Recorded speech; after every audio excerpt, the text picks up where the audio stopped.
बिस्मिल्लाहिर्रहमानिर्रहीम। अस्सलाम वालेकुम। मैं शाहराम तरक है, मिनिस्टर एजुकेशन खैबर पख्तूनख्वा। मेरे सारे पेरेंट्स, टीचर, स्टूडेंट से मेरी अपील है कि कोरोना भी ख़त्म नहीं हुआ।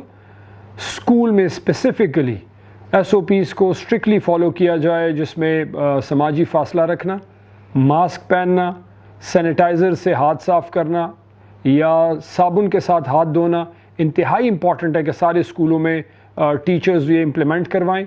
इस पे फोकस करें, इसकी बाकायदा चेकिंग हो भी रही है और वो ख़ुद भी करें। पेरेंट्स को चाहिए कि बच्चों की बाकायदा काउंसलिंग करें, उसको इम्पोर्टेंस का बताएं, क्योंकि बच्चे होते हैं भूल ना जाएं, रिलैक्स ना हो जाएं इस SOPs के हवाले से।